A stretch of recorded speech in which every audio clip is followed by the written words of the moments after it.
सामाजिक न्याय के लिए प्रार्थना। परमेश्वर, हम आपके सामने आते हैं। अपने समाज में व्याप्त अन्याय और असमानता को देखकर हमारा हृदय भारी है। हम देखते हैं कि कैसे कुछ लोग गरीबी, भेदभाव और उत्पीड़न का शिकार हैं, जबकि अन्य विशेषाधिकार और शक्ति का आनंद लेते हैं। हम आपसे प्रार्थना करते हैं कि आप हमें सामाजिक न्याय के लिए अपनी आवाज उठाने की शक्ति प्रदान करें। हमें साहस दें कि हम उन लोगों के लिए खड़े हो सके जिनके पास अपनी आवाज नहीं है। हमें ज्ञान दे कि हम अन्याय के कारणों को समझ सकें और उनके समाधान के लिए काम कर सकें।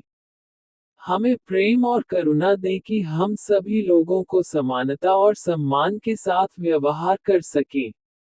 हमें धैर्य दे कि हम तब भी निराश न हो जब बदलाव धीरे धीरे आता है। हम जानते हैं कि आप न्याय के ईश्वर हैं और आप चाहते हैं कि आपका राज्य पृथ्वी पर स्थापित हो। हम आपके राज्य को लाने के लिए आपके साथ काम करने के लिए प्रतिबद्ध हैं। एक ऐसा राज्य जहां सभी लोगों को न्याय, शांति और समृद्धि का अनुभव हो। यीशु के नाम में, आमीन। अतिरिक्त प्रार्थना। तारांकन परमेश्वर, हम उन लोगों के लिए प्रार्थना करते हैं जो अन्याय का शिकार हैं। उन्हें अपनी पीड़ा में सांत्वना दे और उन्हें आशा प्रदान करें।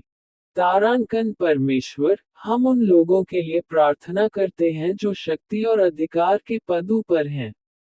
उन्हें ज्ञान और विवेक दे कि वे न्यायपूर्ण और निष्पक्ष निर्णय ले सकें। तारांकन परमेश्वर, हम अपने समाज में व्याप्त अन्याय के कारणों को दूर करने के लिए प्रार्थना करते हैं। हमें एक ऐसा समाज बनाने में मदद करें जो सभी लोगों के लिए समान और न्यायपूर्ण हो। प्रार्थना के साथ साथ हमें ये भी याद रखना चाहिए, तारांकन सामाजिक न्याय के लिए प्रार्थना करना ही पर्याप्त नहीं है। हमें इसके लिए सक्रिय रूप से काम भी करना चाहिए। तारांकन हमें अन्याय के खिलाफ आवाज उठानी चाहिए और उन लोगों का समर्थन करना चाहिए जो पीड़ित हैं। तारांकन हमें अपने समाज में बदलाव लाने के लिए हर संभव प्रयास करना चाहिए। ये भी याद रखें कि सामाजिक न्याय के लिए प्रार्थना एक सतत प्रक्रिया है।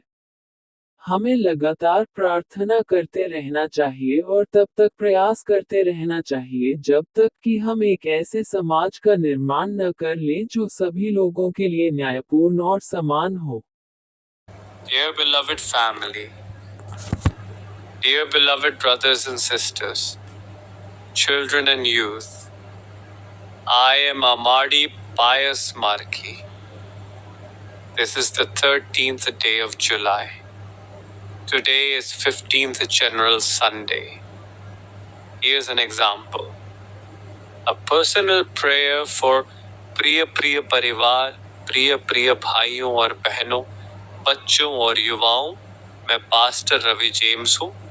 आज जुलाई का 13वां दिन है। आज 15वां आम रविवार है।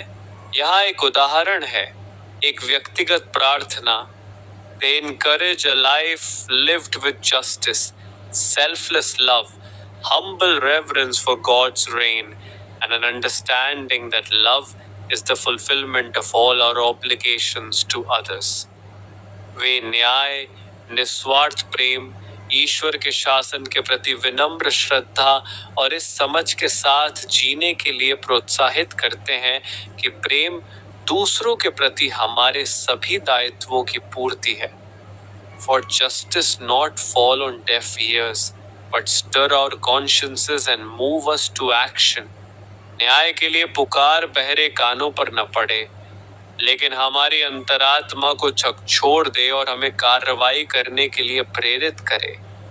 To stand for truth, to speak for the voiceless, and to work tirelessly for a world where every human life is valued and protected, and where peace, righteousness and justice reign. सत्य के लिए खड़े होने के लिए, बेजुबानों के लिए बोलने के लिए, और एक ऐसी दुनिया के लिए अथक परिश्रम करने के लिए जहां हर मानव जीवन को महत्व दिया जाता है और उसकी रक्षा की जाती है, और जहां शांति, धार्मिकता और न्याय का शासन होता है। We ask all this in the name of your Son, Jesus Christ, who suffered injustice and death, yet triumphed over them, and who promises to make all things new ठहसे। Amen। हम यह सब आपके पुत्र यीशु मसीह के नाम पर मांगते हैं, जिन्होंने अन्याय और मृत्यु को सहा, फिर भी उन पर विजय प्राप्त की, और जो सभी चीजों को नया बनाने का वादा करते हैं। आमीन। First Bible verse speak. Psalm chapter 82, verse number 3-4. Defend the poor and fatherless. Maintain the rights of the afflicted and destitute. Rescue the poor and needy. Take them out of the hand of the wicked. पहला Bible वचन बोले भजन अध्याय 82 श्लोक संख्या 3 और 4 लिखे। गरीबों और अनाथों की रक्षा करें, दीन दुखियों और बेसहारा लोगों के अधिकारों की रक्षा करें, गरीबों और जरूरतमंदों को बचाएं, उन्हें दुष्टों के हाथ से छुड़ाएं। Short meaning, God commands leaders to actively defend and rescue the weak, fatherless, poor and oppressed from injustice. संक्षिप्त अर्थ, परमेश्वर नेताओं को आज्ञा देता है कि वे कमजोरों, अनाथों, गरीबों और उत्पीड़ितों की सक्रिय रूप से रक्षा करें और उन्हें अन्याय से बचाएं। Second Bible verse spoken. Sad Gospel of Luke, chapter 14, verse number 12 to 14.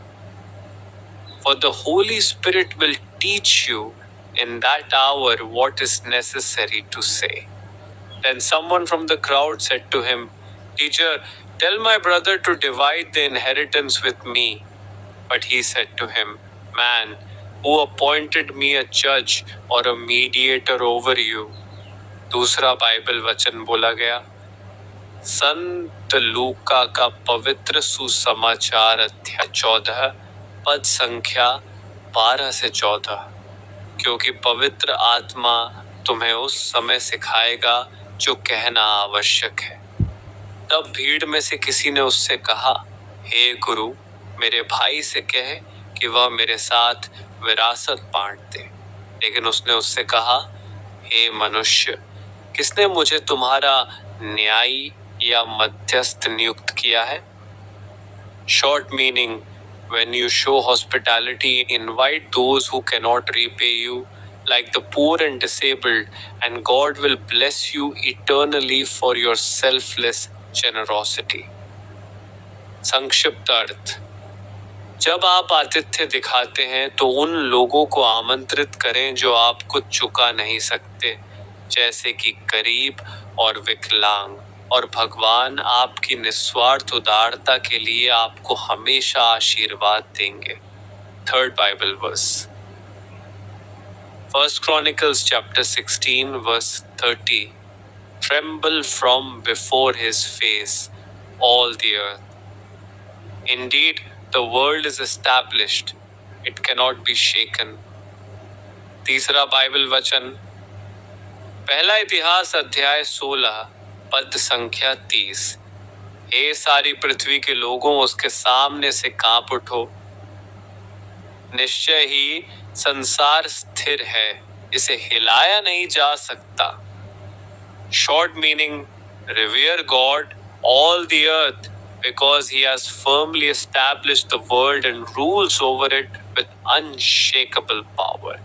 संक्षिप्त अर्थ, हे सारी पृथ्वी के लोगों, परमेश्वर का आदर करो, क्योंकि उसने संसार को दृढ़ता से स्थापित किया है और अडिग शक्ति के साथ इस पर शासन करता है।